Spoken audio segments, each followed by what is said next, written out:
Hello dear students, hope you all are staying home safely. Today is my first lecture and I am going to discuss course structure, then question paper design, then a scheme of evaluation of practicals. As far as course structure is concerned, there are two units.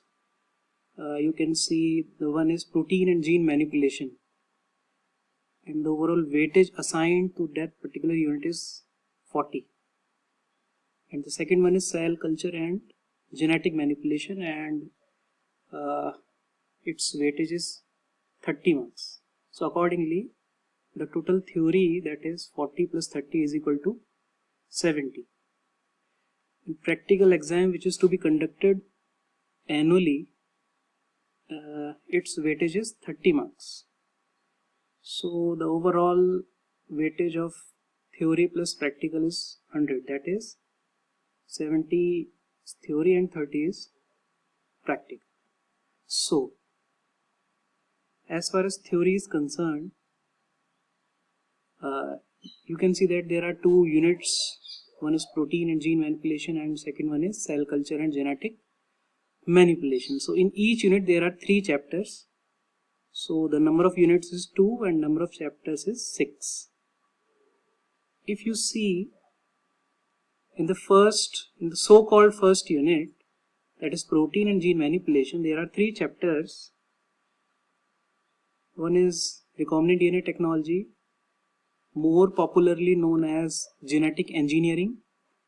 Second is your protein structure and engineering, and third one is your genomics, proteomics and bioinformatics. These all chapters are basically related to true biotechnology. In class 11 we have studied many chapters, many units, but in class 12 it's purely biotechnology. It's not related to any it's not similar to any kind of chapter of biology. It's purely biotechnology. So RDT is basically known as genetic engineering, in which we modify the DNA of various organisms as per the need of human being. Basically what we want is to derive some kind of human welfare by modifying the DNA of microorganisms. Basically microorganisms, you know, the algae, bacteria, virus, fungi and etc. So that type of studies are conducted in the field of recombinant DNA technology. It is a very interesting subject and a good future and scope as well. Second chapter is your protein structure and engineering. As you can see, protein structure and engineering, it means we will modify the structure of proteins so that they can be modified and they can be improved in their function, so that we can derive any kind of human welfare. So you can see that the main aim of biotechnology is to derive the human welfare somehow by modifying DNA, or by modifying the protein structure, or by modifying the protein function. So these all objectives are studied through various techniques in these 2 units. The third chapter is your genomics and proteomics and bioinformatics. These 3 are the different disciplines, but they are still interrelated to each other. Genomics is nothing but the study of genomes. You can see that genome is inbuilt. Genomics means the study of genomes. In the same way, proteomics is the study of proteome means something related to proteins. So if we study genome, it is called genomics, and if we study proteins, it is called proteomics. Then bioinformatics, you can see that biology and information technology, they both are coming together in this particular field, that is bioinformatics. So the students who are interested in information technology along with the biology, they can have very much interest in this particular field. This field is a very bright future also in India as well as in abroad. So these disciplines are discussed in that particular chapter. If we move down to the second unit, that is cell, if we move down to the second unit, it is cell culture and genetic manipulation. What the name suggests, cell culture, it means you have to grow cells in your laboratory by providing appropriate nutrients and by providing appropriate atmosphere, obviously. Then what you have to do, you have to genetically manipulate the genetic material of the cells which you have grown in your lab. So the entire unit, the name is cell culture and genetic manipulation. So there are 3 chapters. You know that there are 3 kinds of cells. Broadly we classify the cells into 3 types: microbial cells, plant cells and animal cells. So accordingly there are 3 units, then there are 3 chapters which have been designed in that particular unit. The name of the unit is cell culture and genetic manipulation. The first chapter is microbial cell culture and its applications. The second one is plant cell culture and applications, and the third one is animal cell culture and applications. So in these particular 3 chapters, what we would learn is how you can divide a particular cell, whether it can be of microbe, whether it can be of plant or animal. How you can use these cells for creating many types of applications with respect to the human welfare. I am reminding that the main aim of biotechnology is to somehow create human welfare. So this unit is concerned with the culture of cells and their application for human welfare. So you can see there are 2 particular units. One is dedicated to the modification of the gene and protein, and the second one is dedicated to the culture and application of cultured cells. So the weightage of the first unit is 40 and the second one is 30. Now you can see that there are 3 chapters in each unit, but CBSE have not assigned the weightage to the individual chapters. But we can have in mind that the first chapter would be nearly of 12 to 15 marks.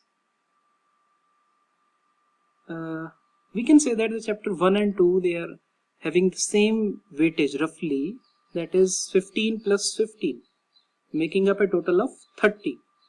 Then the chapter 3 would have been of 10 marks. CBSE have not assigned the particular weightage to chapters, but looking upon the size of the chapters, we can have a rough idea that probably the chapter 1 will be of 15 marks, chapter 2 will be of 15 marks also, and chapter 3 will be of 10 marks, making up total 40 marks. You can write in your notebook. Accordingly, the unit 2 that has the overall weightage of 30 marks, it has 3 separate chapters. So common sense says that these 3 chapters, they will all be having equal weightage, that is 10 plus 10 plus 10. So accordingly, you can write down in your notebook the chapter wise weightage, but remember, that is not the exact one, that is just an idea, because CBSE have not assigned the exact chapter wise weightage. Remember that question paper will have all the chapters with equal emphasis. No chapter and no topic will be skipped while designing the particular question paper. So now if you see the scheme of practicals, total weightage of practical is 30 marks.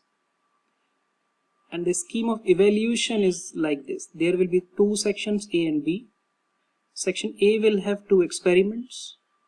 6 plus 6, and within these two experiments, only one, there will be one experiment of these two, there will be one experiment which will be having the involvement of computer-based applications. There will be a practical record you have to maintain through the year, all the practicals, all the assignments. It is of 4 marks. There will be Viva, so-called oral test, that will be of 4 marks. So total is 12 plus 4 plus 4. It means it is 20 marks. The section B will be composed of a project work. Project work will be of, obviously it will be of 10 marks, but it will have two sections. One is your write up, what you have prepared, that is of 5 marks, and what is to be asked in the exam, that is of 5 marks. So 5 plus 5 is equal to 10. So section A comprises 20 marks, section B comprises 10 marks. The total it is having 30 marks. Remember that there are two kinds of Viva. One Viva is based upon the practical, which is written in your practical record, and second Viva will be on the basis upon the project which you have prepared. So you should understand the total scheme precisely so that you can prepare yourself accordingly. So the whole practical would be of 30 marks. So if we talk about the design of the question paper, that is theory, it will be of obviously it will be of 70 marks, and there will be 3 distinct competencies which will be evaluated by the examiner. 50% question paper will be based upon your knowledge and your understanding. 30% question paper will be based upon how you apply that knowledge, how you apply your conceptual understanding. And the rest of the 20% question paper will be based upon the analysis, your evaluation skills, your creation skills. There will be very short answer questions, VSA, in which you will have MCQs, multiple choice questions. There will be assertion and reasoning type questions, short answer type questions, long answer type questions, very long answer type questions, source based, case based, passage हो सकते हैं वहाँ पे, और integrated assessment questions हो सकते हैं. It means you will have all the variety of questions in your question paper this year. You will have an internal choice of approximately 33%. It means if there are 33 questions in your question paper, in 11 questions you will have alternatives. You will get an internal choice. That is a very good advantage for you. So now you must be thinking, what is knowledge and understanding? What is application of knowledge? What is the difference between these 3 competencies? So here is a guide. If the question is starting with state, name, list, identify, define, suggest, any of those phrases are used in the question, that you can see that it will fall in the first category of the competency, that is demonstration, knowledge and understanding. In the same way, the question is having some phrases like calculate, illustrate, show, adapt, explain, distinguish, you can say that the question is falling in the second category, that is application of knowledge and concepts. And accordingly, if the question is having some phrases like interpret, analyze, compare, contrast, likewise as they are shown here, evaluate, discuss, construct, etc., you can say that it is falling in the category of analyze. So accordingly, you should prepare yourself and do your best in the exam so as to you can have your optimum performance. My wishes with you. So I am sharing the curriculum in the group. Have a look at it and ask for any doubt. Okay. So that's all for today's lecture. Thanks for watching. Stay home, stay safe and study well. Okay, thank you.